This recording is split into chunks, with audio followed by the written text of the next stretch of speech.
السلام عليكم ورحمة الله تعالى وبركاته. معكم محتوى ميساء. اليوم جبت لكم فيديو جديد، وهو علاج لحب الشباب أو آثار حب الشباب.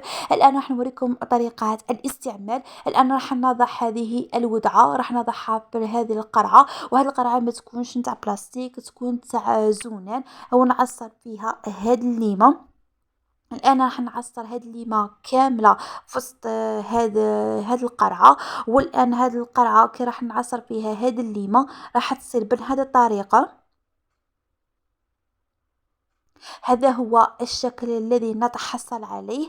راح نتحصل على هذا الشكل، راح نبيته قدام النجوم والقمر في الليل، وفي الغد راح نوريكم طريقة الاستعمال وكيفاش راح يصير.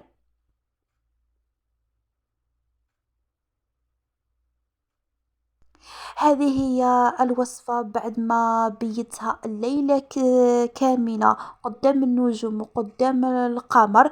الآن هنايا قبل ما نستعمل هذه الوصفة نكون غسلت وجهي بالماء والصابون ونشفت وجهي مليح مليح. الآن راح نوريكم طريقة استعمال. راح نستعمل هذه الوصفة بهذه الطريقة، راح نطليها على وجهي ليلة كاملة، وفي الغد راح نغسل وجهي بالماء والصابون، وما نعرضش وجهي للشمس ابدا. واذا عرضت وجهي للشمس راح نضع كريم نتاع الشمس باش وجهي ما يكحلش بهذاك الليم.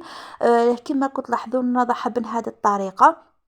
الآن هذه الوصفة راح نستمر عليها لمدة 30 يوم أو شهرا كاملا، وراح تلاحظوا الفرق قبل وبعد. نتمنى إن شاء الله يكون عجبكم هذا الفيديو. ما تنسوا بالاشتراك بالقناة.